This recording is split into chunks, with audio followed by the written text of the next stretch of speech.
It's time for Security Now, brand new year, and there's so much to talk about. Steve Gibson has the latest security news, some interesting tidbits and factoids, as always, about things like IPv6. I'll demonstrate, or at least the setup of this tiny hardware firewall just came a moment ago. All that coming up next on Security Now. Happy New Year.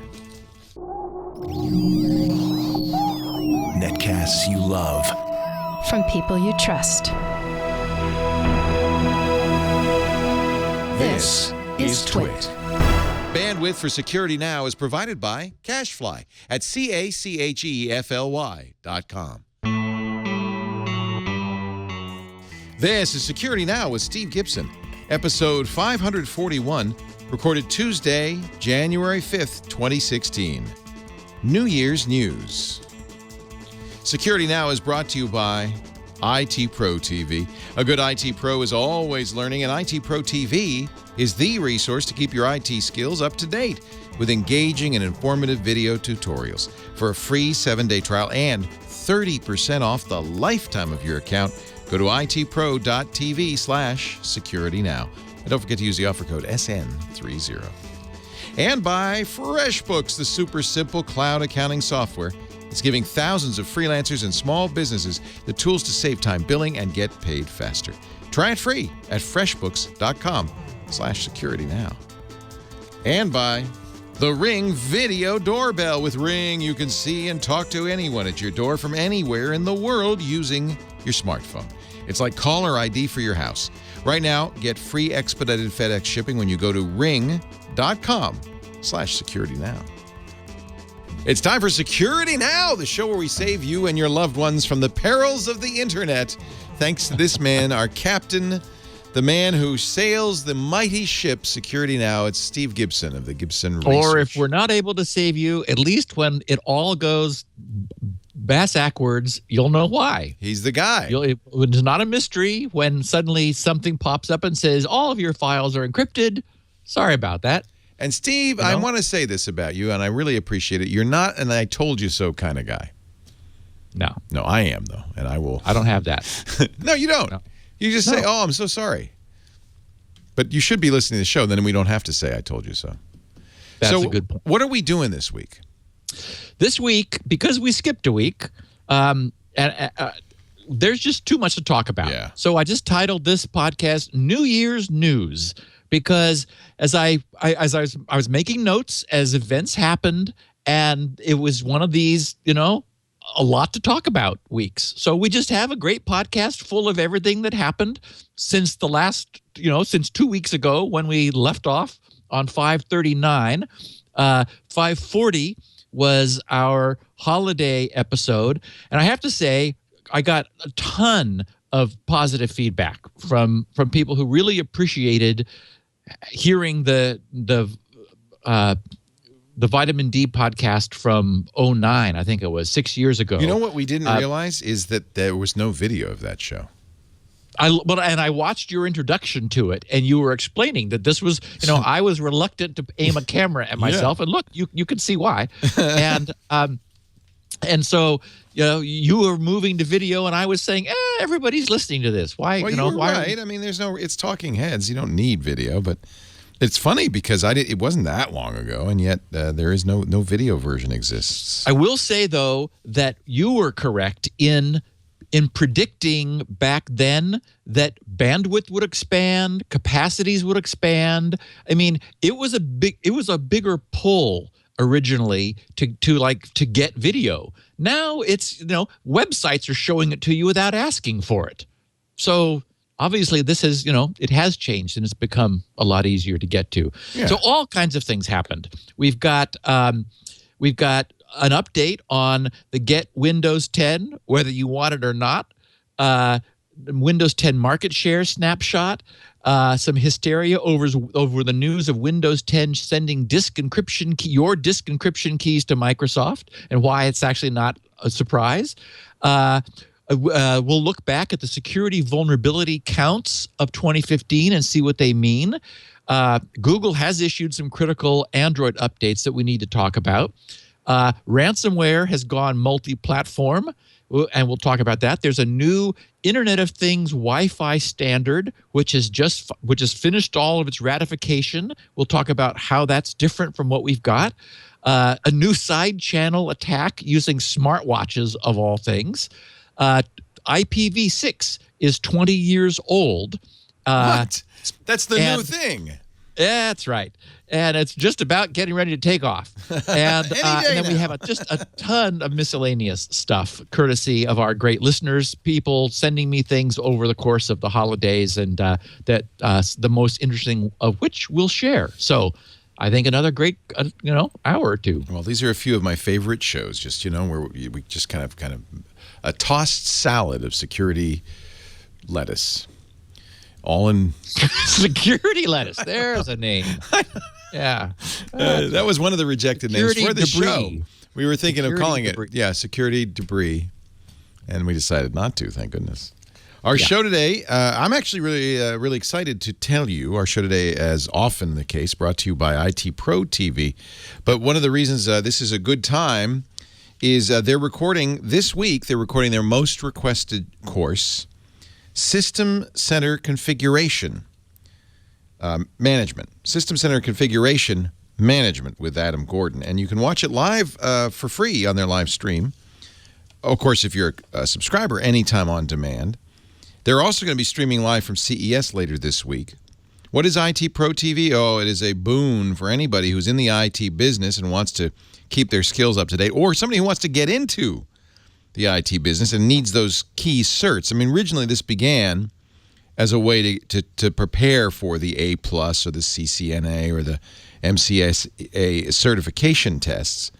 But it's gone really so far beyond that. Sure, they still do that, and you can get your CISSP or your network security cert or your ethical hacking or AWS or virtualization. They've got crypto, desktop server support for OS X, Windows, and Linux. It's really now about being an IT pro. And being good at it and knowing what's going on. And what's nice is you pay one low monthly subscription price for a course library that has over 1,000 hours of content now and grows by 50 hours every week.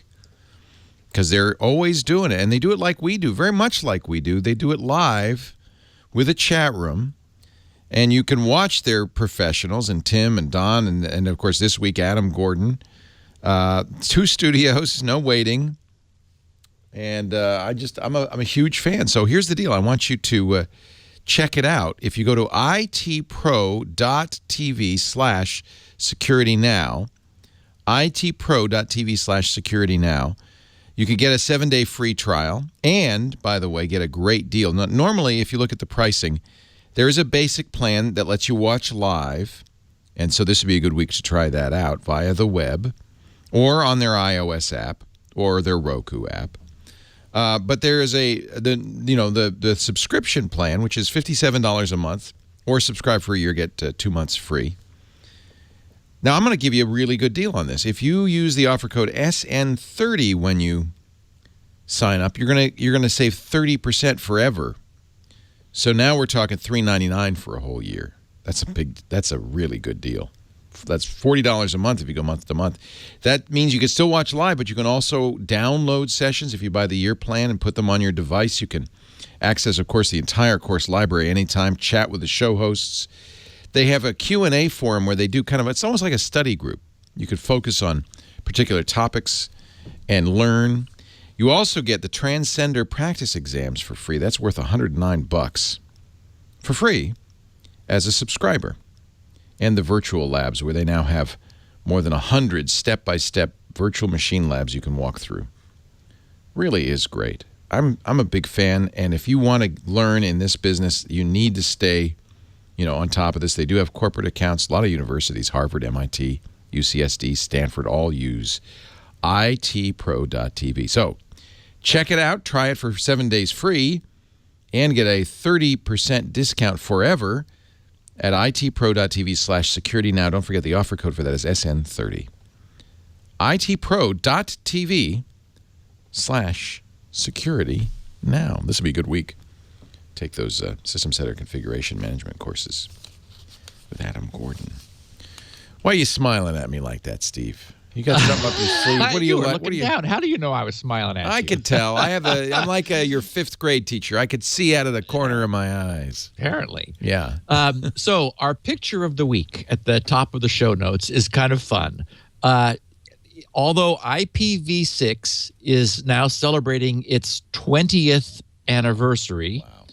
And Vince Cerf, who was like one of the guys really lobbying hard for this for the last 20 years, he's now at Google, by the way. Yeah, and I mean, these guys were right to realize that, wow, we thought that 32 bits, oh my God, that's 4.3 billion IPs. We will never need more than that. Anyway, that was like the 640K RAM ceiling. Oh, it'll never need more RAM than that. The Apple II had 64K. We're going to make the IBM PC, we're going to give it 640K, 10 times as much. We'll never need more than that. Well, so it is probably safe to say, certainly in our lifetimes, Leo, we will not need more than 128 bits of IP, which that's IPv6 a big jump. gives us. From 32 bits to 128 bits is a big jump. Yeah. Again, it's difficult for our human brains to wrap ourselves around the idea that every bit we add doubles the number. So because 128 doesn't seem like, it's only 96 more than 32. And it's like, okay, that's only 4 times more bits. But, oh boy, yeah. It's 2 to the 96 times. It's 2 to the 96 internets, essentially. It's enough IP address for every grain of sand, every molecule. Well, I mean, it's incredible. Yeah, so much so that ISPs are just giving their individual single subscribers a block of 64K IPs. It's like, here you go. This ought to be enough for your light bulbs. Anyway, so this chart on the first page, the picture of the week, is Google's measurement of IPv6 adoption. If you squint, it looks pretty good. Well, yes, this is, however, it's like a hockey stick. This is the most recent 10 years. So for the first 10 years, it was flatline. It was like, you have to have another one of these charts over to the left that just shows nothing. So the bridging technologies that existed briefly, you can see a little red line that kind of was making an effort, then it kind of faded out. That was the IPv4, IPv6 bridging stuff. But now, I mean, it's doing it's not quite exponential because it ought to be accelerating more if it were. We're still showing some reluctance. So it's sort of a straight line with an exponential liftoff. But the point is, Google is measuring the what they do is some small fraction of Google visitors get a little bit of extra JavaScript added to see if they're able to directly access IPv6 resources, which would indicate that they have a local IPv6 stack operating in their system. So this is a way for Google to sort of salt their followers, their users, with little probes, and that's how this chart has been developed. What's significant is that, and I don't know on what side of this you would stand, but we are now at 10%. That's what I mean by, if you squint, the curve looks positive, but the top is only 10%. Yeah, and in fact, one of my own personal pet peeves is graphs that are not zero-based. Now, this is, but it's not but they didn't set the top to 100. If they set the top to 100%, you know why they didn't. Yeah, it looks stupid. And it's like one of the ways of lying with charts is you use non-zero based. People do that all the time. It's terrible.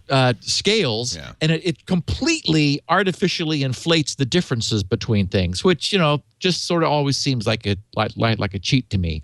But anyway, in this case, the shape is nice and the timing is nice. It sort of began to happen 5 years ago at the beginning of 2011. And 2012 was maybe about twice that. 2013, a little more than twice 2012.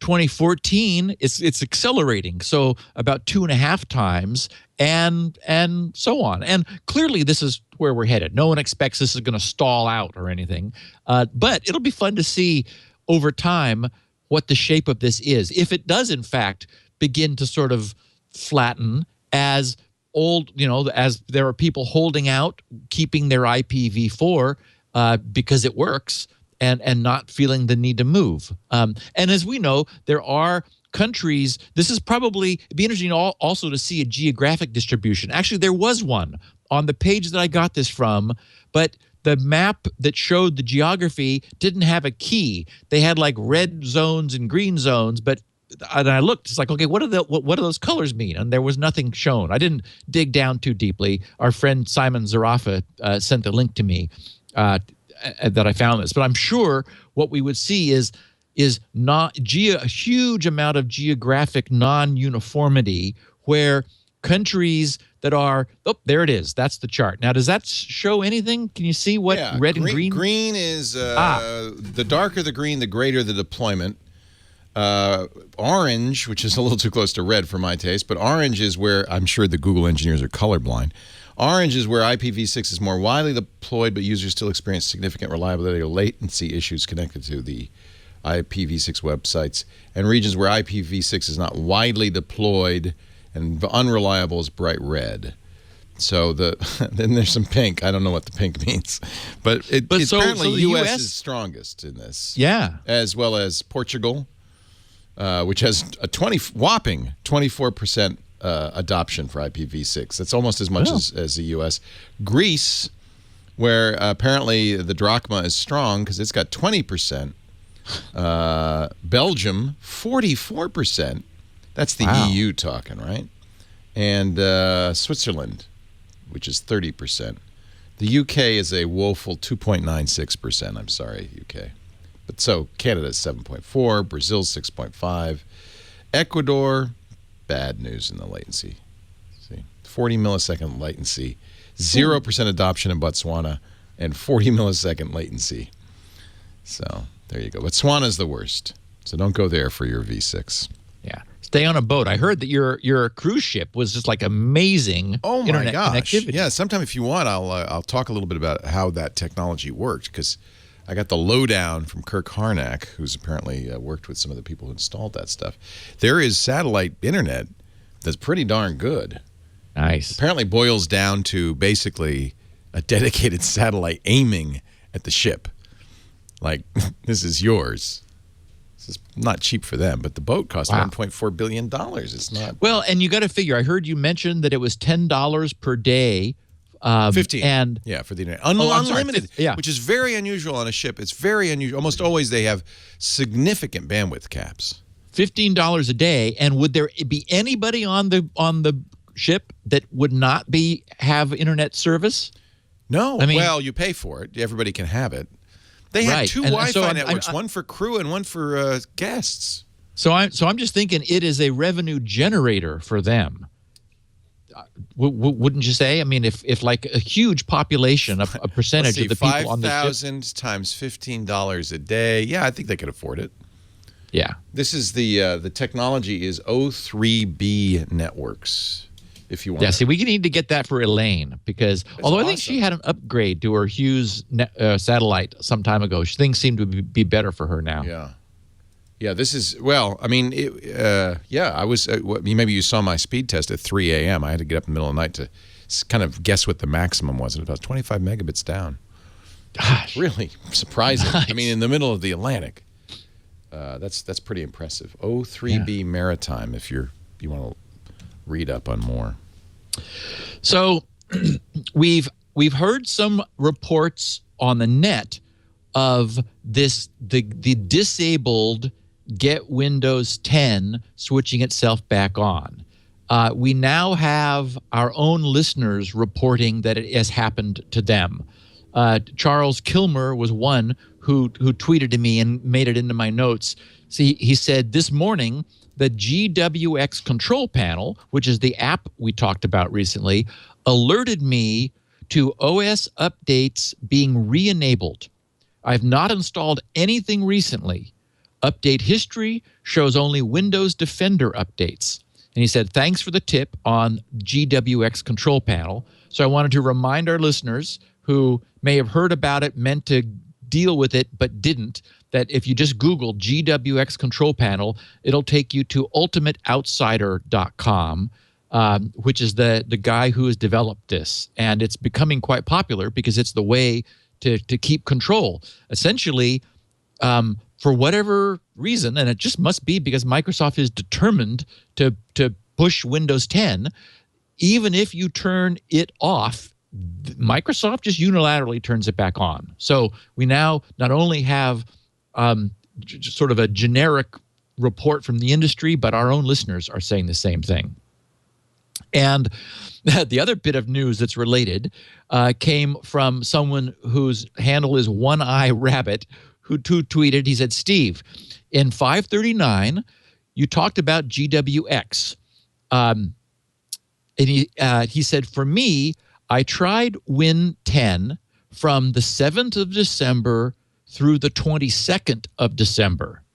Finally, I had enough and tried to revert to my previous Windows 7. Microsoft said, you have 30 days to revert. But for me, after 2 weeks, that option was no longer available. I've had the experience, too, that it doesn't always work. Yeah. Yeah, he says, I used a restore point to get back to Windows 7. Now I'll have to deal with GWX again. So I did want to note that apparently, again, for whatever reason, maybe Microsoft is starting the counter earlier than users choose to install it. Who knows? Well, it's not an inconsiderable amount of space, remember. You know, they're saving an image of your previous install. Yeah. And of course, downloading beforehand, downloading gigabytes of Windows 7. So it may it may have something to do with free space. You know, I mean, you could think of a lot of reasons why it might not work. I've had it work and I've had it not work. So I always advise people not to trust the 30-day rollback. You should make a copy, make an image. Good. And speaking of Windows 10, I don't know. By the way, I'm going to mention real quickly. Yeah, we had the CMO of Microsoft on Windows Weekly 2 weeks ago, Scott Capicella. He was great, and I asked him specifically about this GWX thing, and he was, I think, is it fair, listeners, to say he was a little embarrassed by it. He knew about the problem. He'd heard about it, and you know, they felt like they maybe misstepped a little bit. Well, it's generating a lot of negative press. Yeah, I think he's aware of that. You don't want that. Right. Yeah. Right. So Windows 10 market share is climbing, and now getting close to Windows where Windows 8.1 was. There's a neat site, and I want to commend our listeners to it, just because I really like these sorts of time change charts. And the site is, I got 2 pages here in the show notes, but it's gs.statcounter.com. gs.statcounter.com. And you can you can select a number of different charts over time. And the one that I pulled out shows that the black line in their chart is Windows 10 adoption, which took off from 0 on July 2015 at launch, and it initially climbed a little faster. Now it's sort of on a linear trend, and it looks to me like it's more than 10%. Actually, it's sort of maybe like 12%. The biggest loser, but which of course proportionally makes sense because it has the largest market share of Windows, well, actually of all, iOS is in there as well, as is OS 10, is Windows 7. Windows 7 was up at 50%, and it's been pulled down to 40%, pretty much almost in line with Windows 10 going up. That's kind of what you'd expect. Those and 8.1 and 8.1 never got above about 15%, and it's been pushed down to, looks like, about 11%. So just sort of, I really like these time varying charts. I also have a pie chart that sort of shows where everything is overall. showing Windows 7 with still the majority OS in the entire industry at 55.68%. XP, XP is in number XP is in number 2, 10.93, followed by Windows 8.1 at 10.3, and then Windows 10 at just shy of 10%. So this chart looks like it's a little bit dated. The pie chart did come from a different site, so it's either different data collection or it's a little bit older, because it looks like, in the chart that we were just talking about, Windows 10 had a higher adoption, and actually 7 had been pushed down from 55 down to about 40%. Where does Stat Counter get its stats? How do these? I mean, this is not from Microsoft, obviously. No, I didn't dig into that. Microsoft says 200 million installs, which would be actually a higher number, I think, a much higher number than this shows. But they also admit that they're including Xbox One. Not that make a huge difference, but and then while I was at Stat Counter, I was curious about, they also offer browser utilization, and I thought this was really fun. I pushed it all the way. I pushed the starting date all the way back to as old as they were collecting, and more than anything else, this shows the crash of IE and the rise of Chrome. From January, the beginning, actually a little bit earlier, it was about midway through 2008, it begins. And IE at the time was at 70%, and it's collapsed to about 14% now. And Chrome was at 0 back then, and it's now the dominant browser at looks like well over 50% of share. Of course, Firefox has been depressed. It never had the starting share that IE did, but it's pretty much taken the brunt of the rise of Chrome, and Safari's sort of been puddling along. Or no, wait, where's Safari?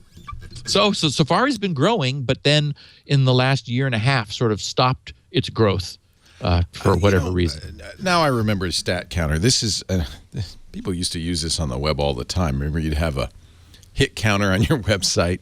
It was a free little JavaScript bug that would do a hit counter. So I guess my question would be, I don't know how many sites still use this. There's a lot of sites that probably would avoid it because your users would say, what the hell are you counting me for?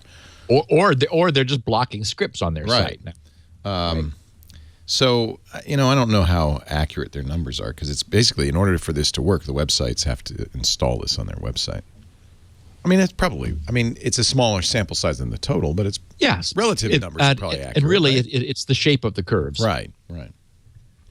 So, okay, there was a lot of concern. Everybody got into the mix. The Intercept has an article. Cory Doctorow spoke up. SlashGear wrote articles. Ars Technica got in, because the news was, it struck everyone apparently by surprise that when you were using a Windows 10 machine, your hard drive encryption keys were sent up to the cloud, up to Microsoft, where they were available to help you recover if something should happen. Now, the reason this is not news is this so-called device encryption was introduced in Windows 8.1 back in 2013. So this is what Microsoft has been doing for a while. So I think this is, people digging deeper into Windows 10 and saying, hey, wait a minute. Well, you remember how it used to be. Before they started doing this as a service, you had to save your certificate for your whole disk encryption. And if you neglected to do so, and which most people, I think a lot of people didn't, you're out of luck. Right. And so, for example, this is the case where all the responsibility rests on the user. TrueCrypt famously, made you burn a CD and then made you insert the burned CD to prove to it that you had actually done that. I mean, so that they did everything they could to help you keep yourself out of trouble while not sending your TrueCrypt master key elsewhere. So exactly to your point, Leo, if you're in a really trust no one mode, then you have the responsibility for managing your keys. So this is, this is the trade-off that Microsoft decided was in their users' best interest, which is export the keys to the cloud. Then and for example, in BitLocker and in whole drive encryption, the TPN, the Trusted Platform module, contains the key, but that could get struck by lightning, or your motherboard could die, and so that you no longer have access to it. So exactly as you said, Leo, if you are able to export your key locally, but most people don't. So can you turn this off, though? Can you say don't upload it? Actually, you can't. The best that's a problem. See? That is the problem. There's no notice. There's no opt-out. It always uploads it. Now, what you can do is go and delete it. The problem, of course, is that the keys have already been uploaded. So Matthew Green weighed in, our often quoted Johns Hopkins cryptographer. He said, the gold standard in disk encryption is end-to-end encryption, where only you can unlock your disk. This is what most companies use, and it seems to work well. But there are certainly cases where it's helpful to have a backup of your key or password. In those cases, you might opt to have a company store that information. But handing your keys to a company like Microsoft fundamentally changes the security properties of a disk encryption system. Your computer is now only as secure as that database of keys held by Microsoft, which means it may be vulnerable to hackers, foreign governments, and people who can who can extort Microsoft employees. And of course, other people observed that Microsoft could be served with a subpoena that compels them to turn over the decryption keys for an arbitrary user's hard disk, which presumably they would have to do if they had that information. So you are able to delete the key that's been sent, and I was a little confused.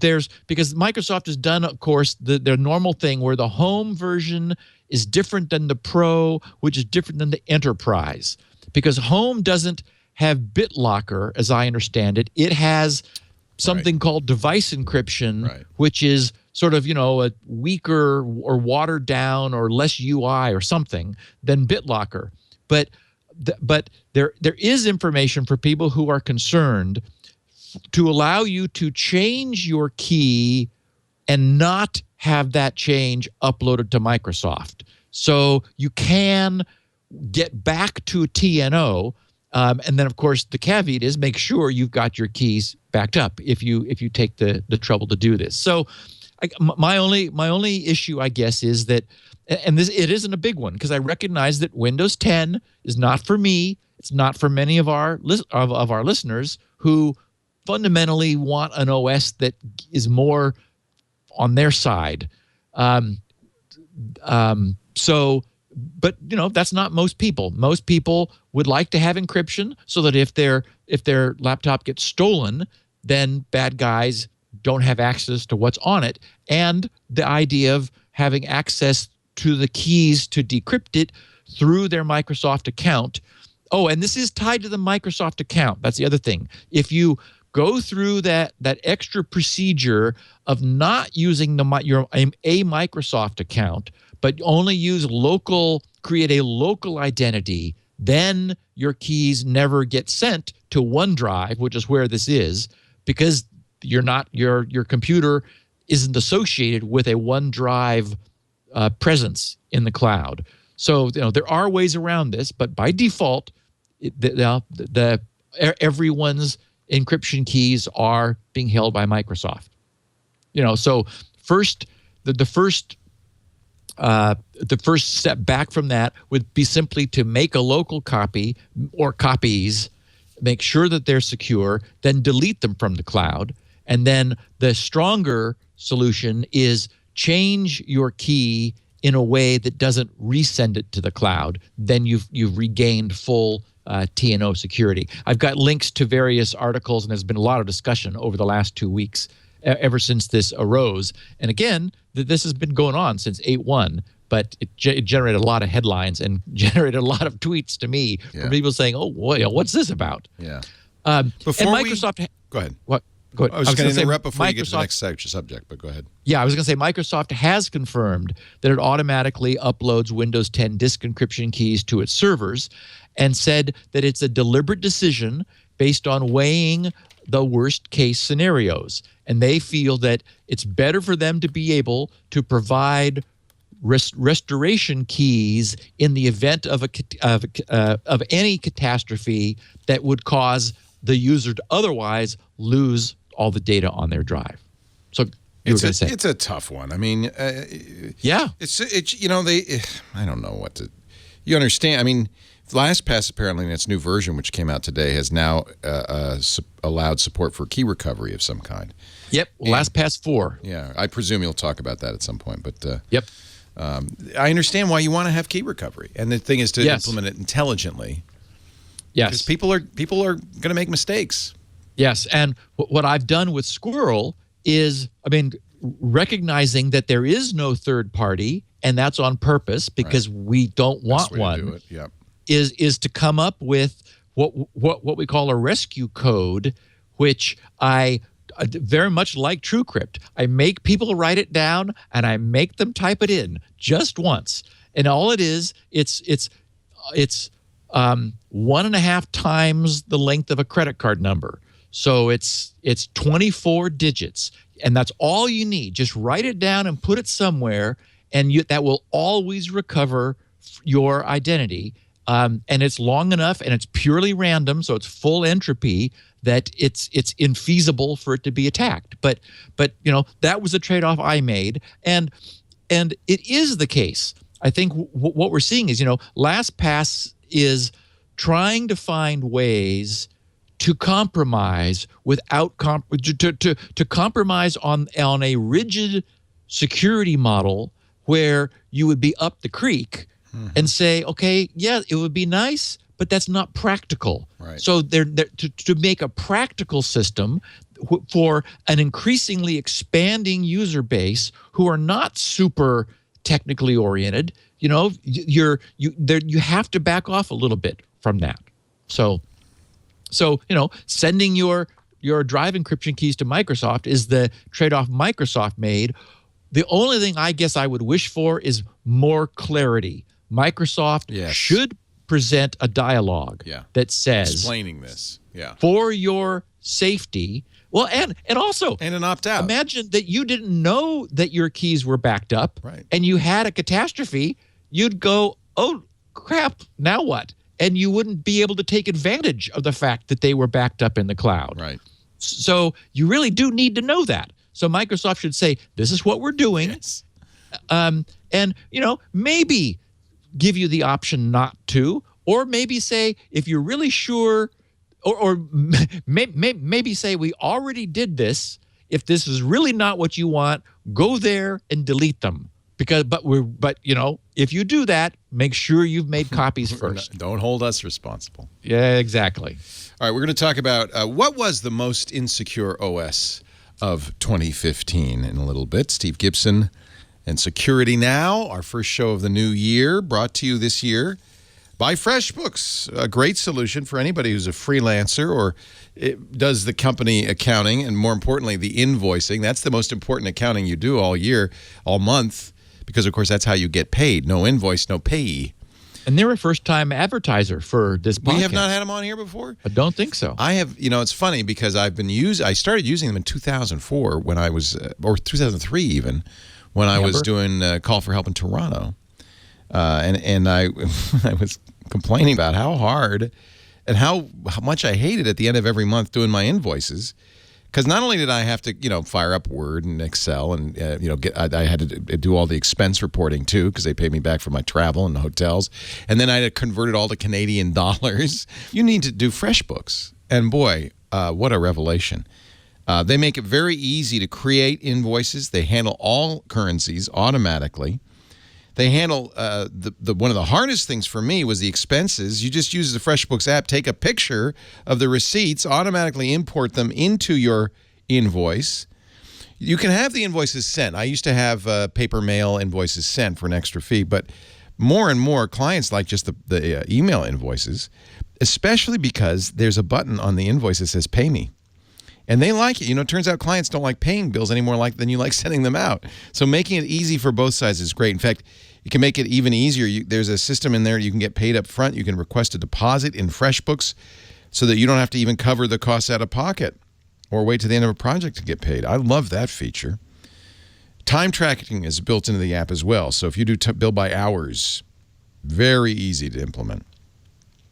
They have automated late payment reminders, so you can avoid those unpleasant emails to slow pay clients. Let's not say non-paying. Let's say slow paying clients. They have now a new card reader. This is good for people who use FreshBooks, and I know a lot of people do on a tablet or a computer.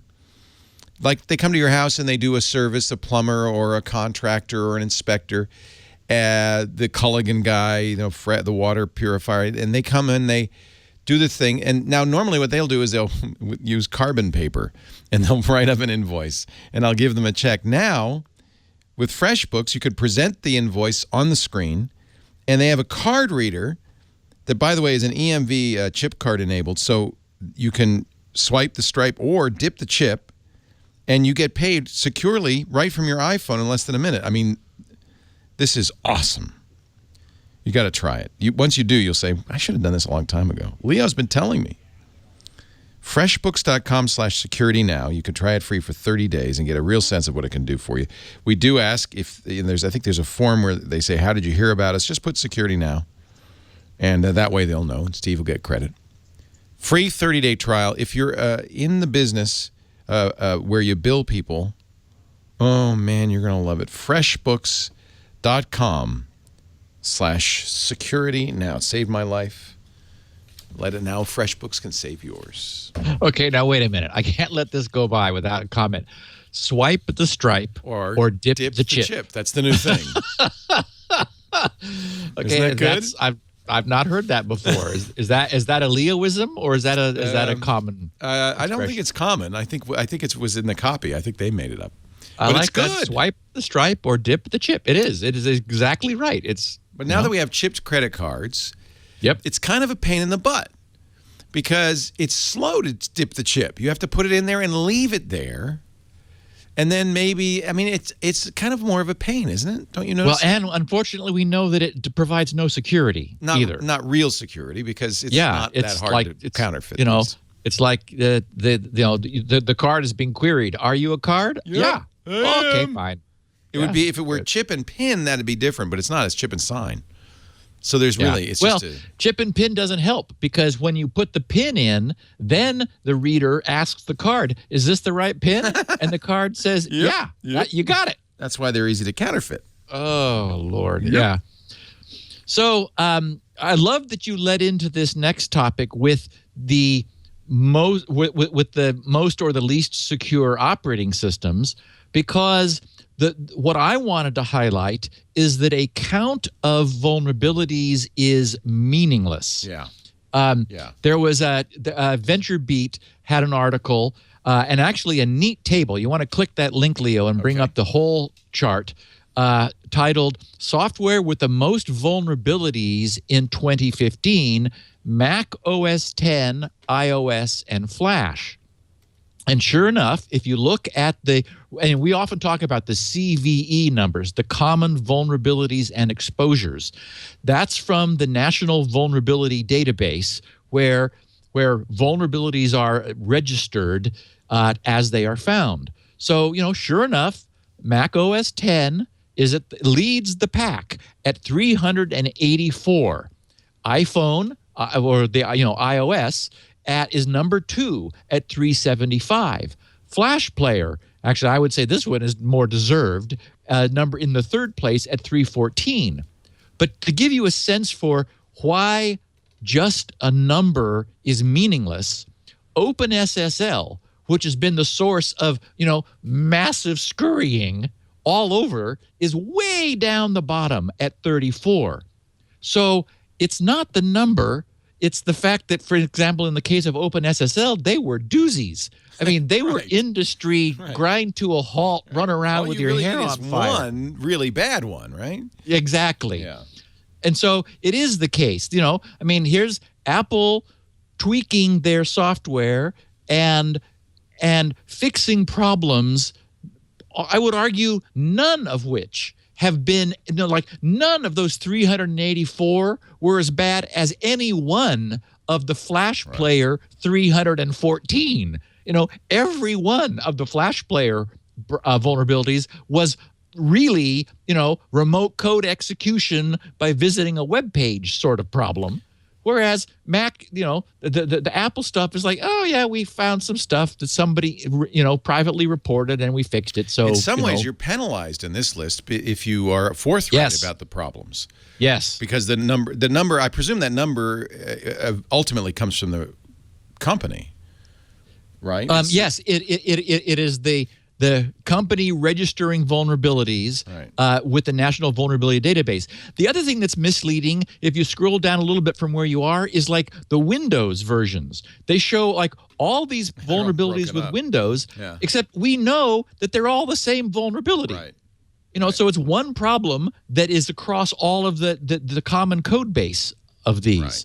And Windows 10, which is fairly low on the list, number 35 with 53 vulnerabilities, it's brand new. So it was only out for 5 months of the year. So and remember that they didn't rewrite Windows. Yeah.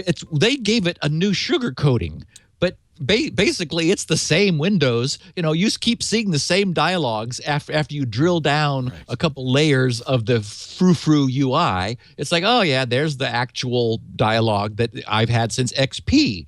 So Windows 10 basically has the advantage of the maturity of the code base, and it's all the new things they've added that have the problems. The bulk of the code is still, is now becoming, more time tested. Right. So I wanted to put a little reality check on the fact that just, a number of vulnerabilities, if they're trivial, we're fixing this because we can, as opposed to OpenSSL. Oh my God, this has been out there for 6 years, and it exposed everybody to. Oh, the other thing with OpenSSL is notice that it's a library that is massively cross-platform. So it's being blamed for it. It shows 34 vulnerabilities, but all of the Linux distributions were using this vulnerable version of OpenSSL, but they're not counting independently the OpenSSL vulnerability, even though this is a library. So anyway, the numbers are sort of interesting, but really need to be taken with a grain of salt.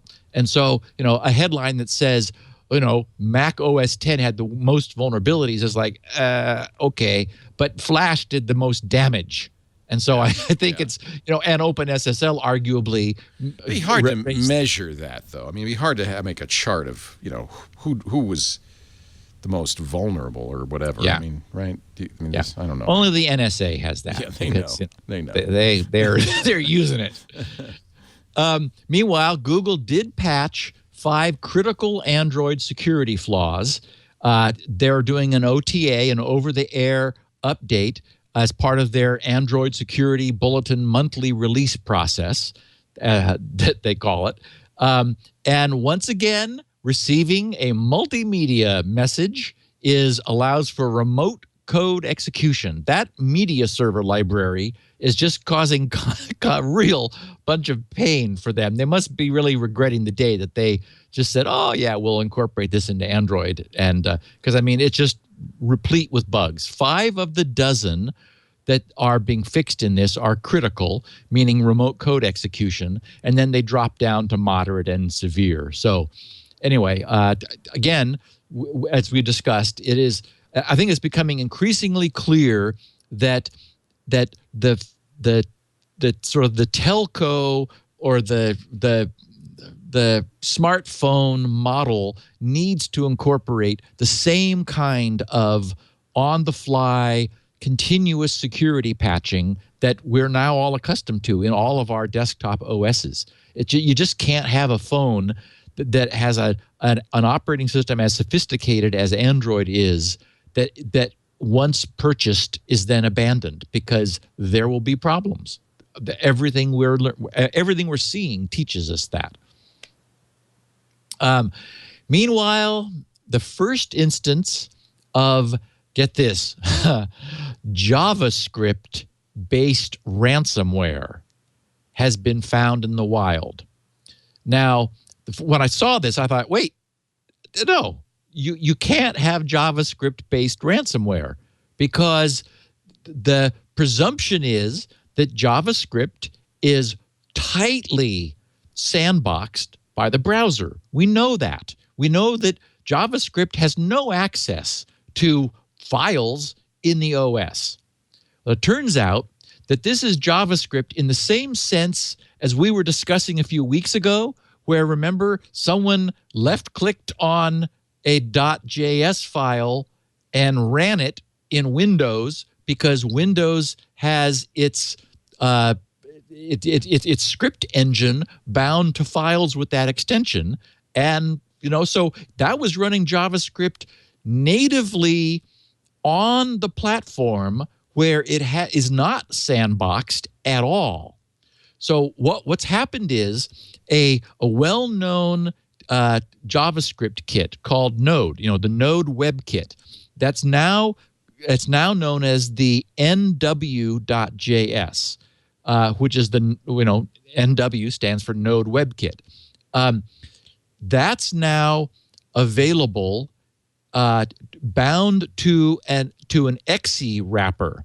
So essentially what this means is that someone has written ransomware, meaning, just like CryptoLocker, where it goes out and encrypts your files. In this case, there's a sort of a weird model where the developers are offering this as a service, and they're taking a piece of the action from the miscreants who get it from them and then arrange to get it into users' computers. So we're now sort of seeing a two-tier system where authors of the ransomware are making it available under a software as a service model to people who then figure out how to get end users to run it and get themselves encrypted, and then have to pay up. There's a security researcher, Fabian Wosar, with Emissoft, who said that by using nw.js, Ransom32, that's the name this thing's been given, could easily be packaged for both Linux and Mac OS X, even though so far it's only been seen in a Windows exe format. And of course, as we were saying, although JavaScript in the browser is heavily sandboxed, nw.js allows for much more control and interaction with the underlying operating system, which enables JavaScript to do, the same things that native programming languages like C, C++, and Delphi and so forth can do. So that's not good. It means that we have ransomware that's cross-platform, and given a platform-specific wrapper. So Linux would need its own wrapper. Mac OS X would need its own in order to get that script to be able to run. But the Node.js, Node WebKit.js, it provides the cross-platform interface, essentially making it easier to do. So, when we first saw ransomware a couple of years ago, it was immediately clear to us that we were in trouble, that this was going to make money, and if it made money, we would get more of it. And we're seeing, ever since, we've been seeing more of it. We've been talking about security certificates, root certificates, and how various packages add certs to users' machines. Sometimes corporations will add a cert. And it's a constant question now I'm getting: how do I tell if my system is infected? or well, not infected. Well, maybe you consider an infection. That AV software is doing it.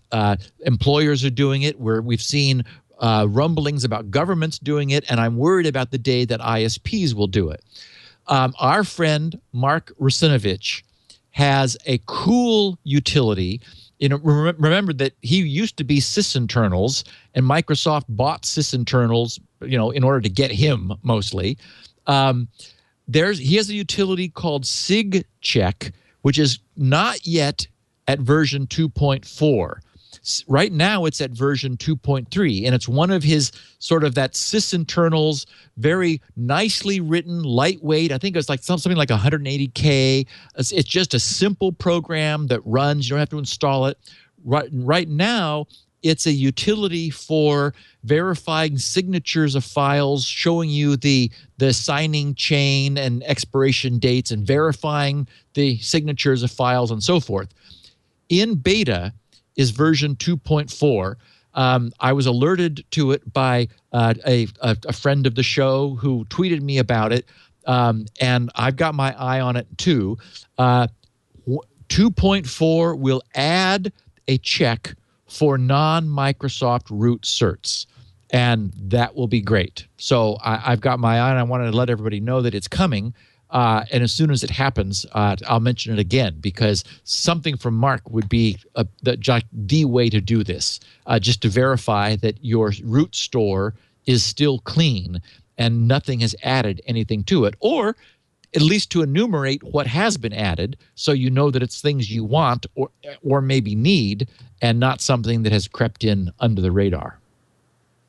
Okay, now this is just too wonderful.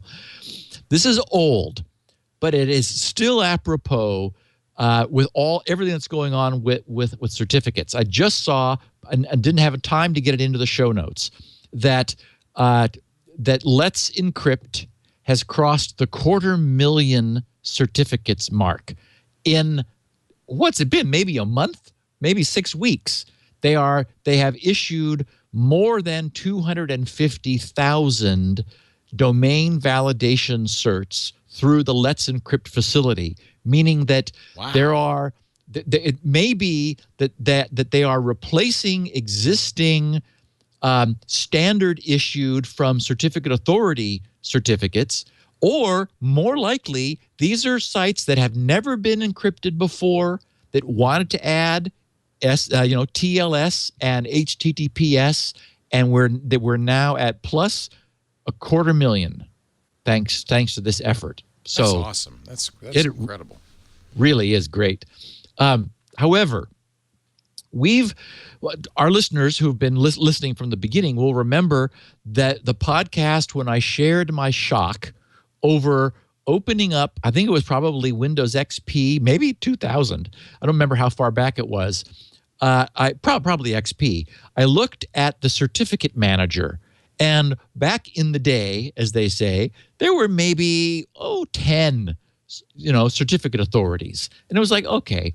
I remember I looked at XP, and there was 400, and of course that's when we began beating up on the Hong Kong post office, because it was among those that I was just scratching my head at, saying, okay, why am I trusting? It's in my machine by default, trusting certificates issued by the Hong Kong post office, among many, many, many, many others.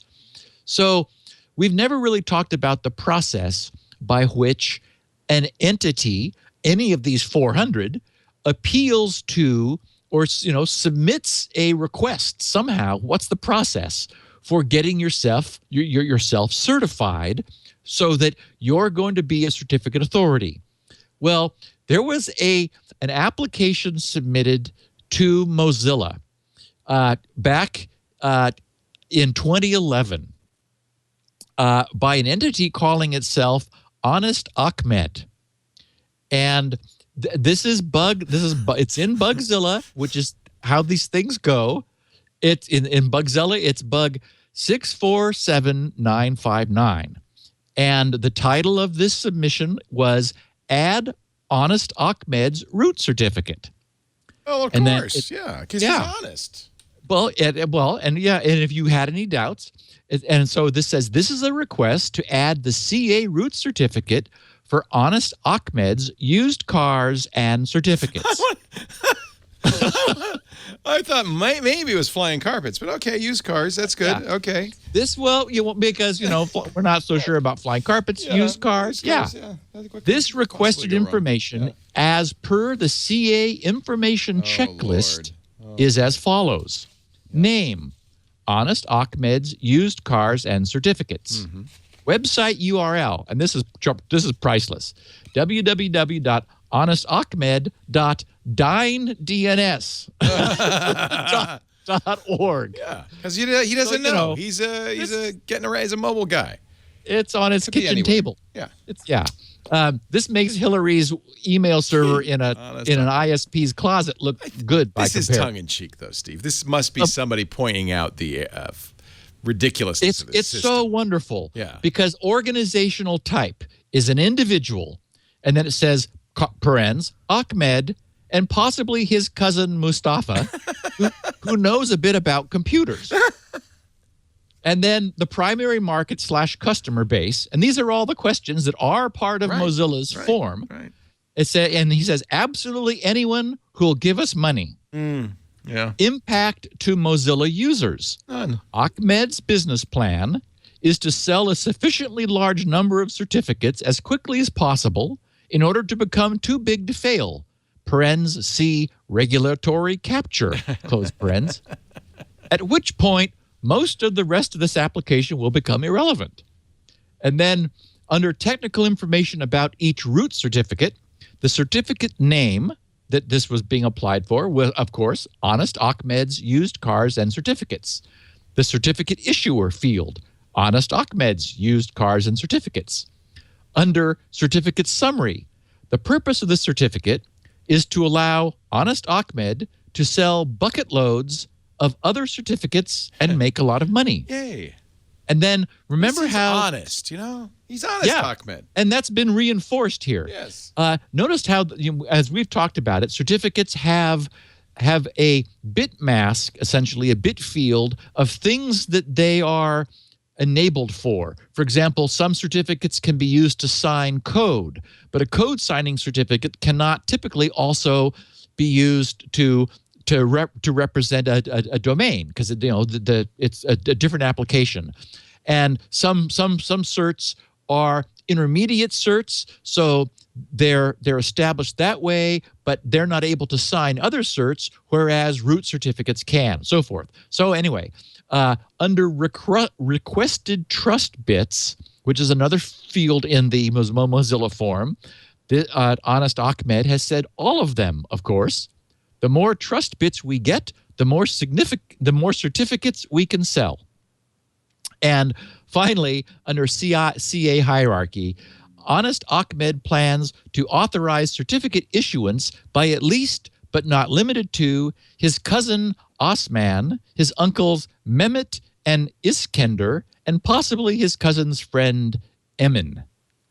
So, anyway, if anyone is curious, the link is in the show notes. There's more. I excerpted from it, but somebody had a lot of fun, and I got a big kick out of the fact that it was taken very seriously by Mozilla, who declined the application.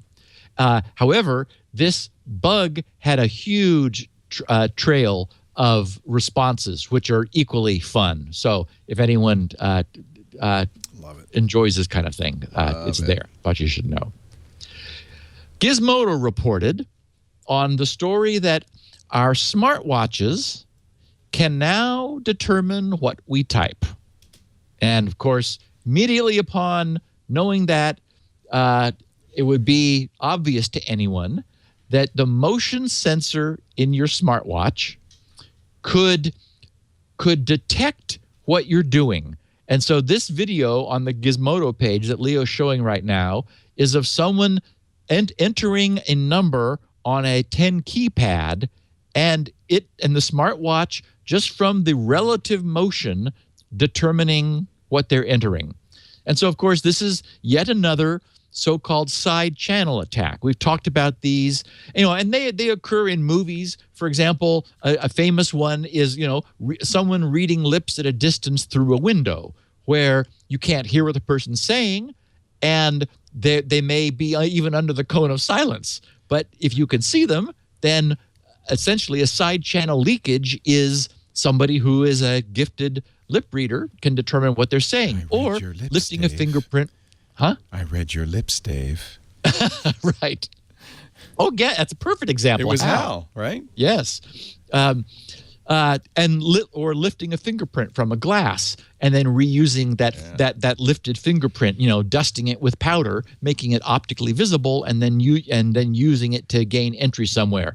And we've talked about more high-tech approaches, like the way encryption algorithms sometimes change. They don't have a linear path through the code, but if the key causes different jumps to be taken, then you can actually get bits of the key by looking at the power deviations caused by the processor taking jumps or not. I mean, wow. And this, but your first thought is, but really, and it turns out, grad students or master's thesis kids who have time on their hands, try it, and it turns out it's able to work. So, and of course, and we talked about how a smartphone laying next to a keyboard, the vibrations from typing on the keys, or even listening to keys being typed. Or remember Van Eck freaking, right? Yep. You're sitting at home. Yep. You're doing a Here's little Kevin. web browsing, surfing around on Amazon. You're broadcasting. You're broadcasting. Those frequencies are going outside of your monitor. Someone could potentially sit there and then pick up a mirror image of exactly what you're doing just by picking up those frequencies and then reinterpreting them. I think he demonstrates this. This is an old Screensavers a lot of things in place to make that Now, happen. before we make everybody paranoid and crazy and looking for and this is vans and 2004. helicopters, we should say we don't know that this is possible. We don't know that this exists, but the government did have a top secret program called Tempest. This is in the 60s In the or 70s. 60s, in the 70s. to So you prevent gotta Van Eck think that if we freaking, could- right? Yeah. Yep, and Snowden's documents had a lot to say about this too. Yeah. There were a lot of little passive eavesdropping gadgets that we talked about Bluetooth wireless keyboards. Remember we talked about how poorly encrypted those were? Yes, not like 4 bits of quote key unquote. Yeah. Yeah. So and then of course we've also run across the more recently a high res photo of an old school metal door key. It turns out, there aren't that many positions, and you can get close enough just taking a picture of the key that we all have dangling in our pockets if you leave it out. So anyway, I thought here's yet another one. Smartwatches are able to naturally although only on the hand where the watch is. And so my first thought was, wait a minute, people typically wear their watch on their non-dominant hand, yet they would enter on a keypad with their dominant hand. Right. Us lefties, though, often wear our watches on our dominant hand because the world has dictated that you should be able to wind your watch with your right annoying. hand. So, yeah. You're a lefty, right? I'm a lefty, and I do wear my watch on my right hand. Do you? Yeah, a lot of people do, but you can't reach the stem. Yeah, and Apple did address this, right? You're able to rotate the watch in order to have the stem high and on the outside. That's right. Thank you, Apple, for thinking about lefties. A new standard coming. It's actually been in the works. Chips exist, but it was just ratified. It will be called Halo, HALOW. So that's how we pronounce it, Halo. And I heard you yesterday, I think, you were talking about microwaves interfering with Wi-Fi. Right. And maybe it was IoT stuff because, as we know, microwave ovens use the same 2.5 gigahertz band that Wi-Fi does. Every time Megan Maroney's husband would fire up the microwave to heat up a bun, she'd get knocked off her Wi-Fi. And I deduced, maybe wrongly, I don't know, but I deduced, well, I think that's 2.4 gigahertz interference coming out of the oven. Yep. Totally makes sense. Yeah. So what we've done now, and this is 802.11 AH. So they swapped the AH to make ha in order to get, and then stretch it a little bit further to get hey. And so now, and it's a low frequency, so it's hey low. I get it. Yes.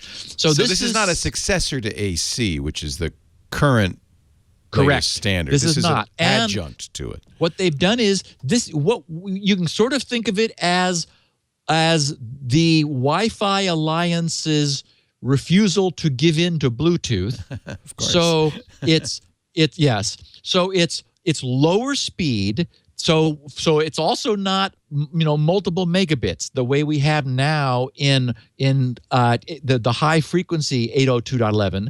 This is 100 kilobits, so much slower. But on the other hand, temperature thermometers, your light bulbs, your doorbells, all of the Internet of Things, they're not typically media devices shooting, that need high bandwidth. And what they need is low power. So this is a very nice trade-off between speed and power. It runs sub-gigahertz down in the unlicensed or license-exempt 900 megahertz band. Being sub-gigahertz, that in terms of the way radio frequency propagates, lower frequency has an easier time, for example, going through walls that would otherwise block the much higher frequencies. So this is longer range, and get this, up to a kilometer. So it's a kilometer range, low frequency, and a low data rate. It's also a completely new network topology. What we've had, essentially the way Wi-Fi works, and we've discussed this often, is it uses the same CDMA technology, the collision detection multiple access, that wired LAN uses. The way the way traditional Ethernet works is everybody who's hooked to the same wire is listening for a quiet period, and when it's quiet, they'll broadcast onto the shared connection. But that means two people could see silence at the same time and broadcast at the same time. Well, so while they're broadcasting, they're also listening. And so the collision in their broadcast would cause what they sent to be garbled. They would, in listening, they would say, oops, that didn't work.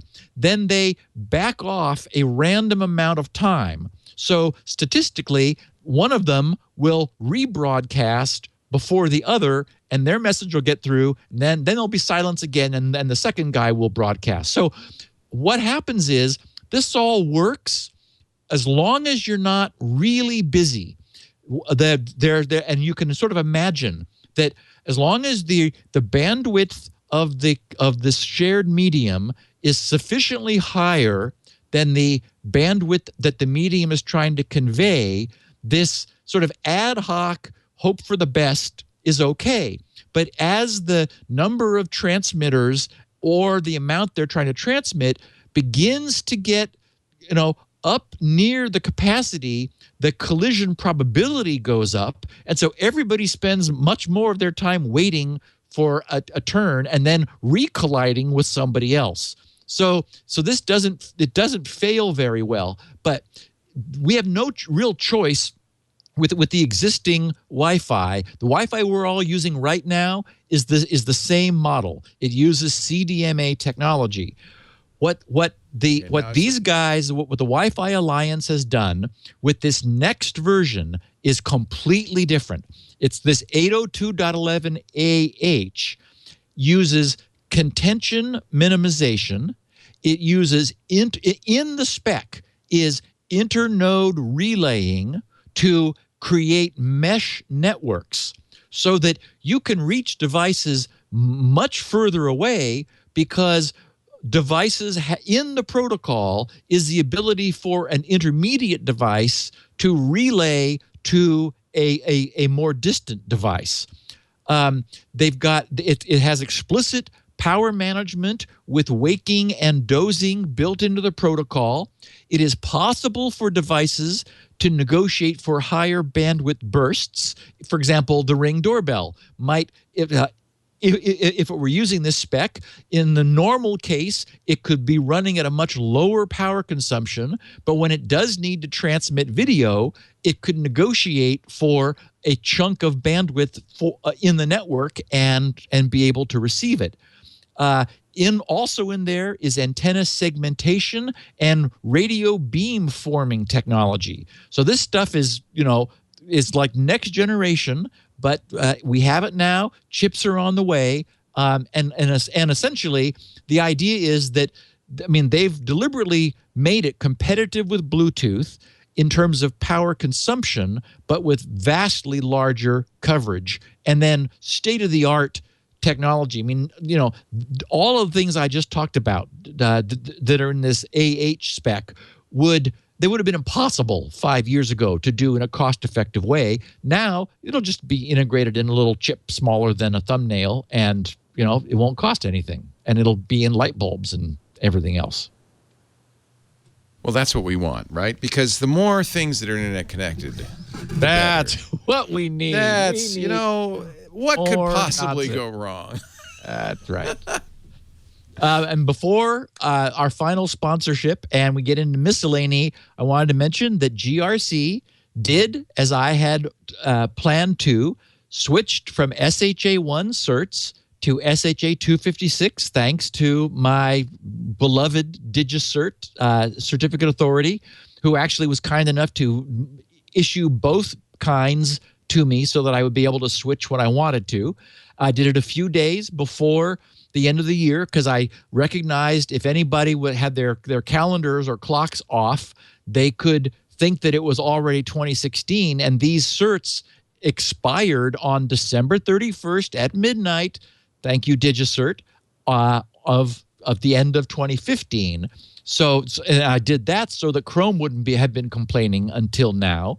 So I'm now up to SHA-256. I've noticed no difference. And I didn't expect to, but the advantage of my having dragged my heels as much as I did, despite all the people who were saying, Steve, what's wrong with you? You're still using SHA-1, is that all of those XP systems that are apparently still out there, unless they're using Firefox, which brings its own security suite along, if they were using IE or even Chrome, because Chrome uses the native OS crypto libraries, they would have been completely unable to get to GRC all of last year. Now they are unable to get to GRC, but they're all unable to get to anything else that is still using SHA-1. I wonder how many people still are. Nothing prevents people from continuing to use it with expirations, obviously, in 2016 or even 2017, but we know that the browsers are going to be really unhappy. And at some point, browsers will just stop supporting them at all. I think, as we've covered, maybe around the middle of this year, around the middle of 2016, browsers are just going to say, there's no excuse for still using it. And we do know that SHA-1 is no longer being issued as of New Year's. All right, well, let's you've got a lot of miscellany. I do. Do you mind if we take a little tiny break? Let's do it. Have you put your Ring video doorbell in yet? Are you going to do that? It is an Internet of Things. On the other hand, don't you want to know who's ringing your doorbell? Who's ringing your chimes? I think you would. So the Ring video, and you know what? This is actually easy to install, and I love it. And the idea is, and I've used this when we were on the boat. So we are 4,000 or 5,000 miles away in the middle of nowhere on a boat, and somebody's at my front door. Either they're ringing the doorbell or they're not, because this has a motion sensor, and I can answer the door. So they ring the doorbell, got a camera, got a mic, speaker. I can literally, on the boat, say, hey, I'm in the bathtub right now. Would you mind leaving the package on the front steps? Or if it's a bad guy, because apparently this is, I don't know anything about bad guys, but they say that 95% of all home robberies occur during the day when you're at work. Bad guy, just to make sure you're not around, rings the doorbell. No answer. Goes around back, breaks in, steals your stuff. Now when he rings the doorbell, you go, yeah, what is it? Or better yet, if he just sneaks up, looks around, and sneaks away, you got high-def video of him because this is motion sensor. Easy to install. I had a wired doorbell, so I just removed the old cheesy ding-dong and put this on it, which was, you see, it comes with everything, a level and a screwdriver, drill bit. It also comes with, and you might wonder, what is this USB cable for? This is kind of cool. So it works with the wired doorbell, but you can also, it's got a lithium-ion battery in here, good for a year's worth of operation. So once a year, you take it off, you charge it up. You don't need a wired doorbell. And if you want an indoor chime, they even have a chime device that plugs into the wall that will ring when your Ring video doorbell button is pushed. But it doesn't just ring that. It rings my phones. It rings my tablets. It rings everything I've got. I don't miss calls anymore. I mean, you can see when, I make fun because my daughter's 23 now. But when Abby was a teenager, I would love to have this because you can see who's coming and going, and you have a timestamp. And you can say, daughter, I see you arrived at 2:30 last night, and I see you kissing a stranger. Who is that man? Oh, man, I'm glad I'm not a teenager these days. This is you can get it right now for $200 at ring.com/securitynow. They will give you free expedited FedEx shipping if you do it that way. It's cool. For $30 a year, it will record all the motion, and you control this on the software too, which is nice. So you can say how sensitive let me show you my Ring here. How sensitive the motion detector is. In fact, oh look, here's somebody at 8 in the morning. So you think it's an optical motion detector? It's like the camera is on and it's seeing a change in the scene? You got me. I don't know. That's a good question. See, there's somebody who just stole all our stuff. It is optical. Yeah, John confirms that. He says, and so actually that's Michael going to school. He got it picked up this morning. And I know exactly what time because of the motion detector. I can say, oh, that's good. He got picked up at 8:04. Oh, wait a minute. Somebody rang our doorbell. Who's that? Oh, it's the maids. Okay. But that's good. And we use this, by the way, because we noticed the house wasn't getting really clean. So we called the service and we said, they arrived at 1:45 and they left at 1:50. Nice. Isn't that awesome?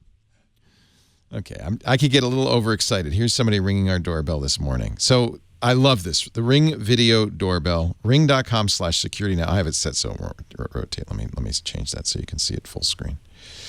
It's really awesome. And I can talk to him. I can say, hello. Hello. Oh, just come on in. I don't care. Ring.com/security now.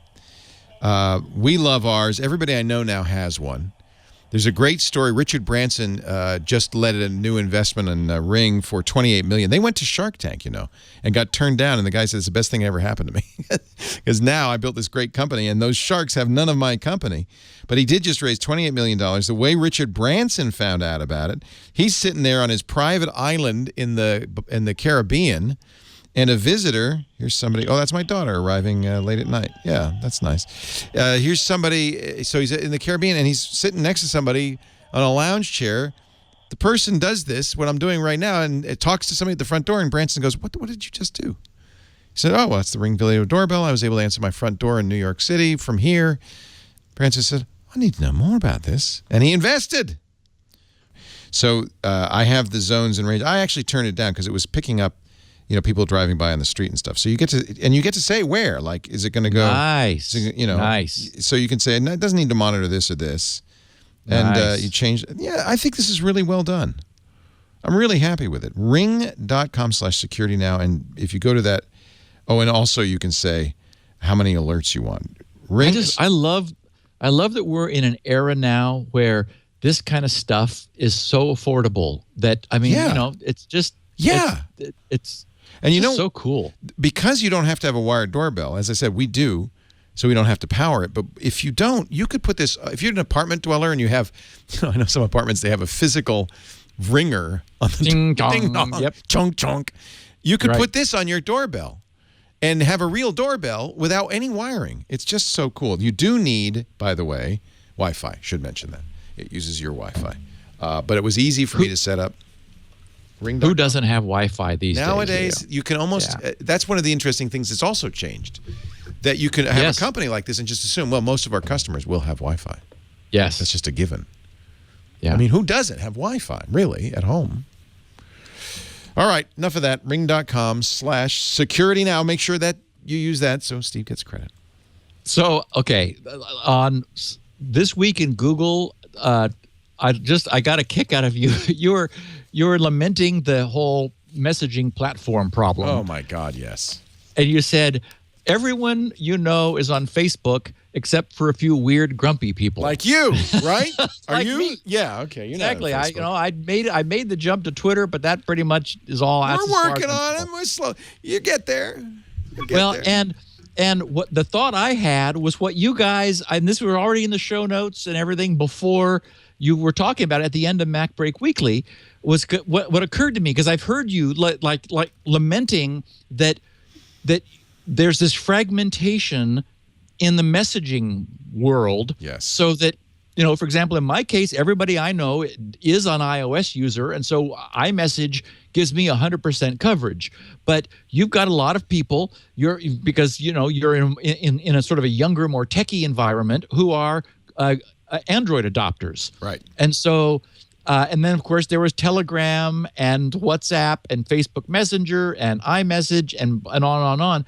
And so what had occurred to me was something that you did mention at the end of the Mac Break Weekly podcast, was this notion of a messaging bridge, because that's, to me, of course, no vendor wants to do, wants to create a bridge to other people's messaging apps, because they all want to be fully siloed and use this. The pressure that you're lamenting of fragmentation in order to force people all onto their platform. Right. Unfortunately, it's not going to happen. People are going to stay pretty much where they are and grumble that, they can't get there from here. Or they'll have, as many of us do, you heard us talking about it on Mac Break Weekly, a folder on our front page of our phone with every messaging system known to man, because Aunt Maud uses WhatsApp and Cousin Bernie uses Messenger and like that. Yeah. So it would be nice. I don't know, because Apple's iMessage is closed. They won't allow anybody in. But it would be nice if there was a bridge system, like some sort of a bridge solution. Well, you remember Trillion and Pigeon and all of these, and this is how we kind of technologically solved these siloed IM solutions. You'd have one client. A multi-protocol client. Right. And I was very hopeful, because Google, when it started Google Talk, used Jabber, used XMPP, which was an open standard. And they abandoned it. But had they continued and maybe encouraged others to do that, then this would be a snap. But nobody wants that. And Google kind of fumbled Hangouts, because they have a fully cross-platform solution. But they've kind of let it lie fallow. The rumor is they're going to add smart agents to it, which might increase adoption. But the problem is, then I have to tell Aunt Maud, could you please get Google Hangouts on your phone? Whereas I'm pretty sure Aunt Maud already has Facebook Messenger. Everybody but you. Yeah. And you know what? That's fine. You watch. Don't call me. Yeah. You don't want, but you watch, because I think that there is a subtle, and it will be a mounting pressure from the people you talk to adopt this. And the Facebook is just kind of the no-brainer. I wish there were some unified solution. There isn't, and I hate to give in to Facebook. Yeah, well, because you were holding out with Telegram for quite a while. Yeah. The thing about Facebook is it had a lot of nice features, including the ability to send money, including they're going to add these smart human agents called M. Google's going to do search agents. So instead of searching, you'll talk to your Messenger client and do it that way. But I think Facebook's is way ahead of the curve, and the real key is the network effect. Is the you got to have that. And without that, you don't have anything. So, unless you do something so amazing, it's possible somebody come up with something brilliant that everybody says, "Oh, I gotta have that." Yeah, I kind of think we're past that point. Messaging is messaging, and so it's like, yeah. I don't know, when you haven't really experienced messaging until you have the ability to send animated GIFs to friends. Yes, you keep saying. Oh, it's awesome! It's better than stickers. So we started with emojis, little tiny stickers, big, varied. User installable, but the animated GIFs. You want to be able to see the expression on the cat hanging from a wire. It is, you know what it is nonverbal communication. And there's a subtlety to it that we miss in person to not being person to person, right? Yes. And we need to supplement it. And emojis and emoticons were the first way we did that, And I confess, I'm a big emoji user. Yeah. I love my little emojis. I often sprinkle my stuff with them. Better than emojis is sticker, better than stickers, GIFs. I'm telling you. Plus, with Facebook Messenger, just like with Apple's messages, you could send audio and video. Today, for instance, I found some keys, and my son had been over with about 18 of his friends, and I figured, well, it's one of them. So at first I was going to message him a text message. I found these keys, they're blue, and they have, and I said, what am I doing? I took a picture of it, sent him the picture, say somebody left their keys here. He sent it to all his friends. It was so efficient. Got them identified. It was so efficient. And I'm thinking, yes, this is the new era. Instantaneous, efficient communication. And you are going to be left out, my friend. I'll let you know how it feels. No, you won't. Because you never talk to me. Okay, so I know I'm not suggesting this to anyone. I'm only wanting to make sure people who care don't miss it. And that is that on the 14th, which is a week from Thursday, so that's 10 days from now. Today's the 5th. USA Network is premiering a new sci-fi series called Colony, which is a post-alien invasion Los Angeles where you've sort of got your standard tension between the collaborators, the alien collaborators, and the resistance that's fighting them. And so I don't know what it's going to be like. I'm not suggesting it, recommending it, but I'm going to see if it's any good because who knows? Maybe we'll get lucky. Colony on USA Network. Okay. Premiering on January 14th. And Mr. Robot's coming back. Yes. They had a marathon. My TiVo caught one of them for some reason. I don't know why. And it got me overexcited, but it was episode 3 of season 1. You have to change your one pass to new shows plus replays. There's a setting for that. Yes, I know about that. I would have sent it to you via Messenger had you. If I were only on Facebook. If you were only on you could shoot me a picture of the settings screen. Exactly. And we have not talked about The Expanse on Sci-Fi. As of tonight, I'll be 3 episodes behind, so I just haven't been watching it. I will catch up. But so far, it looks hopeful. So who knows? And I talked briefly about the Vitamin D podcast at the top of the show. Many people want more health stuff, and after SpinRite is done, after 6 is finished. I'm going to try to make some time just a matter of time. My head is all full of fun supplement stuff. But I just don't have time to do it. So, and I'm not going to steal the time before SpinRite's done because SpinRite people would be even more mad at me than they are for having taken the time away for Squirrel. I got a tweet from Nick Lozano who said, Steve, I was listening to actually that DM because it's long. I was listening to a podcast. Oh, wait, Leo, did I hear you correctly? Tweets are going to have... This is the Journal apparently published an article saying 10,000 characters would be the new tweet limit. But now there's some people saying, no, they just misunderstood. They're talking about DMs because DMs already are 10,000. Right. Yeah. And I and my followers are having a great time with that. We're sending long messages to each other. But then I thought, oh no, not if they're just tweets. Well, that would break. I think that would break too much of the existing infrastructure. Yeah. Anyway, Nick says, Steve, I was listening to the podcast a few weeks back and heard some people would like to follow you on Twitter, but they don't want to create an account. And they're also probably don't have Facebook Messenger. Anyway, there is an iOS and Android app called Hooks that lets you follow a Twitter user and sends you a push notification when the person you select to follow sends a tweet. You then click on the push alert, and it opens a web version of Twitter right in the app. No account needed. There's also a bunch of other neat things you can do with it. Just thought some other listeners might find the app useful for following you on Twitter without having a Twitter account. Love the podcast. Listen every week. And so I checked. It's called Hooks, Hooks. It is iPhone only. That is, if iTunes is set for iPad only, it doesn't come up. Boy, Apple needs to fix this annoyance. But it's from Hooks Technology, and for what it's worth, it looks like it does a whole bunch of other things, as Nick noted. In addition to allowing you to get notified from people you follow without needing a Twitter account. So that my note about that before generated a lot of interest, and I wanted to share this with people who might be iOS or Android users, and it's free.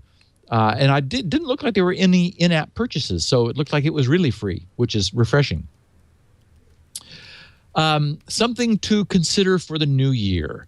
It was interesting because this happened before today's announcement of a solution or a potential solution. So a DMer requesting anonymity sent me, I've been thinking for a long time about giving my LastPass password to a trusted individual, such as a friend, very trusted. In the event of my death, I'd like for them to be able to access my accounts without having to go through the rigmarole of proving my death to each site. However, while I'm still alive, I would like to keep my LastPass account secure. I've been pondering using Shamir's secret sharing algorithm and giving parts to 5 different trusted people, where 4 of them would be required to successfully recombine my LastPass password. Note, I'm presuming my phone would still be intact, so the 2-factor authentication part of my LastPass account would be simple to access. What do you think about this proposition? What are the downsides I'm not seeing? What are the upsides of this tactic? Instead of going on this complex route, what might be a simpler way to ensure my LastPass legacy lives on? So what was just announced this morning was a major update to LastPass, taking us to version 4.0. And among the new features, basically it looks like there's a completely revamped user interface on the web interface. They also have what they call an emergency recovery feature. Joe tweeted, I think it was in response to a question that Simon Zarafa had, and he also mentioned SGGRC, so I saw it, that basically they were doing the same thing they were already doing using RSA public key crypto in order to make this TNO. I have not had a chance to dig into it, and I will, so I'll have a detailed readout for next week. Shamir's secret sharing is something we've talked about long ago, a very clever approach where using there are 2 ways to do it. One is the heavy-duty math approach, which is what Shamir, he's the S of RSA, by the way, designed, where you could designate how many people are in the group and how many of those people in the group are required in order to recreate a secret. And the idea being that, so for example, you might have 5 people in the group and any 3 of them are required to recreate the secret. Now, there are some like sort of simple-minded ways that you could do it too. You could, for example, create a very long password and physically divide the password, for example, into 6 equal-sized pieces. So say that it was 30 characters, for example, and you divide it into 6 5-character pieces, and then you numbered them, 1, 2, 3, 4, 5, 6. Well, if you think about it, you could give each person a different set of 3 of them, or 2 of them, for example, so that, or you know, it's possible to work it out, so that you would need a certain minimum of them to guarantee that among that group, that subset of the whole, they would each have of the pieces that have been given all 6, and thus able to recreate the entire password. That's sort of a simple way in your of thinking through what Shamir does with some serious crypto math. So that's secret sharing. What it looks like LastPass has done is the typical, let's come up with a deliberate but clear softening of trust no one in order to add a feature. So the idea is, it looks like you can assign somebody sort of provisional access to your account with a time delay, so that they apply for access and they can't get it for example, 48 hours, or presumably a delay that you specify, during which time you are notified of their application and have an opportunity to deny it. So the idea being that if you're dead, we're not looking for this as a proof of concept, but if you didn't respond, then that time elapses and LastPass makes your account available to them after that elapsed time. I think that's what Joe has done, and I have no doubt that the implementation is solid and does what they say it does in a way that isn't making it any less secure than that protocol itself is. Clearly, this isn't foolproof, because something could happen to you. You're stuck at the bottom of a mine shaft, during which time people think you're dead, but then you get pulled up out of the mine shaft, and lo and behold, you're alive, but you were unable to deny this friend of yours, switch, and so forth. Yeah. So anyway, I think that's what it is. And I mentioned this as a New Year resolution kind of thing, because this is increasingly important. If you think about it, for example, I might once, if to what degree the world uses Squirrel, write down my rescue code and put it in an envelope and give it to my attorney, who I trust with other things like that, so that if something should happen to me and people need access to my resources, there's a way to make that happen. But as more of our life goes online, this is something, very much like a will, where it's neat that this person is reminding us. So we need to think about this. What happens if our family, after something should happen, needs to get to our stuff? LastPass's password sharing is such a good solution. I use that, and that seems to be the way to do it, I think. So someone else asked. He said, "Hey Steve, just wondering if you consider the NSA to be U.S. law enforcement. I ask because you refer to law enforcement when mentioning the Snowden revelations. And actually, even more broadly than that, I use the term a little bit loosely. I responded saying, I agree. I'm using that term loosely to mean entities with governmental powers. While the NSA doesn't have enforcement powers, it certainly has investigatory powers. So I said, yeah, I do mean to include them as well. And a couple other people had said, hey, NSA isn't law enforcement. Okay, but what do you call them if not law enforcement? Yeah, I know. So I'm going to keep saying law enforcement. For the record, I also mean, the CIA, Spooks. NSA, Spooks. People who typically don't, more than the DEA and the FBI. Yeah. That NSA has an enforcement arm. It's called the U.S. Army. Strategic Air Command. Yeah, although Navy. That can't be deployed on the homeland. Well, nor can NSA. Right. NSA is, in theory, not extraterritorial. Extraterritorial. Yep. The CIA just uses whoever's got a gun. So on the 50th. This is the 50th anniversary of the creation of Star Trek. And I thought, wow, was I 11? I guess I was. I got my start early. Of course, I'd already read Asimov's stuff, so I was. Did you say you watched it in first run? Yeah, yeah. Wow. I don't think I Yeah, did. and remember Lost in Space? I loved Lost in Space. Danger, Will Robinson. Danger. Yes.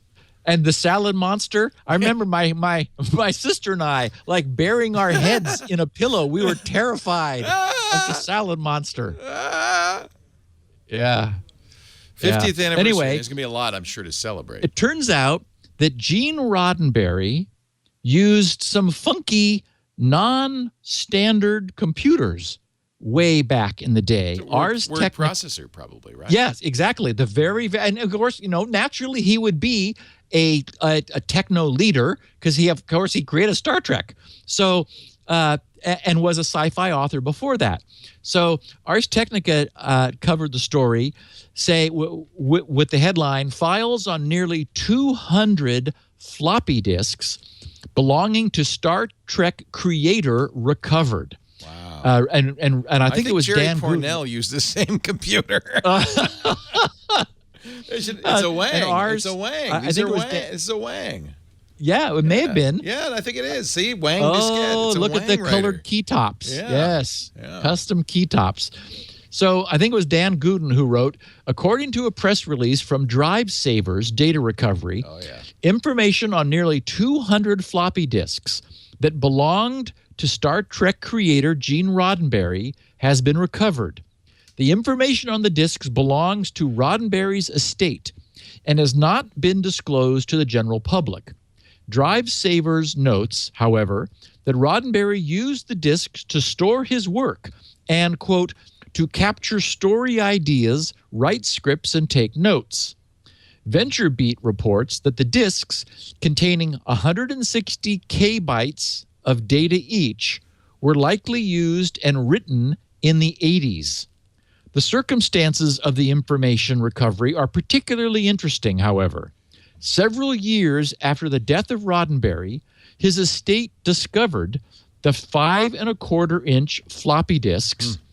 Although the Star Trek creator originally typed his scripts on typewriters, he later moved his writing to 2 custom-built computers with custom-made operating systems before purchasing more mainstream computers in advance of his death in 1991. The floppy disks were used with the custom computers, but unfortunately, one of those computers had been auctioned off, and the other one was no longer operational. Roddenberry's estate sent the floppies to Drive Savers, which spent 3 months writing software that could read the disks in the absence of any documentation or manuals for the custom-built OS. So not only were they from long-gone computers, they were a format. They were not any format that is in use now. So they had to look at them, look at the flux reversal patterns. I'm sure they were FM, frequency modulation recording. So it's actually trivial to recover the binary, but then they'd have to look at it and figure out what kind of file system it had, reverse engineer the file system. That would have been a project I would have loved to tackle. But anyway, it was done. And so it wasn't so much data recovery as it was format recovery. I'm telling you, they should have called Jerry Purnell. Said, what is this, Jerry? Oh, I have one of those over here. No problem. Yeah. I guarantee You're you. Right. No, of course. You're probably right. Jerry would look at it and say, I know what that is. Gene got that one from me. Yeah, I bet he did. I guarantee you he did. And last of all, but not least, I got a tweet from Chris Ramsey, and I titled this Elaine Above and Beyond. Chris tweeted, Elaine Ferris at edigitaltranscription.com corrected my Hebrew. What? When she transcribed my sermon. He says, the period best period. Wow. And of course, Elaine is transcribing these transcripts, and she, although they're not in Hebrew, in some cases, for some people, they may seem that way, she fixes all of the things that are questionable in what I say. So, Elaine, thank you, and on to 2016. Even if you say Baruch Atad Adonai, Melahenu, whatever. Well, she's going to get that right. She's going to fix that. Just got that right. Now we know. Well, you can be fully off your leash. I can do it in Hebrew. Hey, I got a final note because, as I mentioned, I got the tiny hardware firewall that I was talking about earlier. I've been I haven't really configured it yet, but this is It's got the built-in the VPN gateway, so it just VPNs you without doing anything. So you start the configuration by turning off the Wi-Fi on your laptop, plugging this into the Ethernet port. I had to use an adapter because no laptop has Ethernet ports anymore. And then joining the Wi-Fi on this device.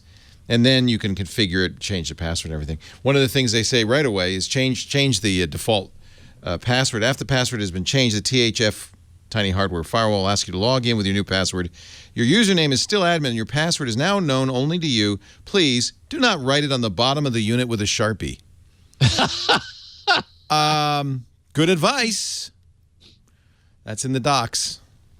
Actually, I would write it on the bottom. That's exactly where I'm going to write it. Yeah. Yeah, because you're not physical access to the hardware. Physical access, right. Exactly. If someone's got physical access, the game is over. What you want is to have it handy, and so for no one to be able to get to it electronically. And they say, and don't forget it, because we can't recover it. You're gonna have to send this back and have the firmware rewritten because there's no way to recover this with a reset or anything. I like their style. I do too. Yep. I'll have a report for you. It's so far it's worked exactly as described. I haven't yet started the VPN, so I don't know what the speed will be on that. That's always the downside of a VPN is the overhead. But I'll let you know next week. Next week, a Q&A? Yes, let's do it. All right. Easiest way to do that, you can tweet him at him by him, I mean him, Steve Gibson, at SGGRC on the Twitter. 10,000 letters or less, please. Oh, please. You can also go to the website, grc.com/feedback, and leave a question there. We'll pick 10 and answer them next week. That's a great place to go. And anyway, grc.com is where you find SpinRite, the world's best hard drive maintenance and recovery utility. It's fantastic. Also, all the freebies. You'll find out more about Squirrel. There's a vitamin D section there. There's a health section with lots of good information. There are a lot of free utilities. Steve gives it all away. And you can even get the show there. And not only that, but Elaine Ferris's fabulous, handwritten, beautifully transcribed Hebrew transcriptions. Apparently in any language. From right to left. And it's beautiful. No, she writes them in English, but as long as the show's in English. Writes in whatever language we speak, apparently. That's all at grc.com. We have audio and video, crazy enough, of the show at twit.tv/SN. But you can also subscribe, and I recommend you do. Each and every episode available on all the traditional podcast sources. And just find one and look for Security Now and subscribe. You'll get it every week. And you should, because this is one show you do not want to miss. Steve, thank you. Happy New Year. Bill, great to see you.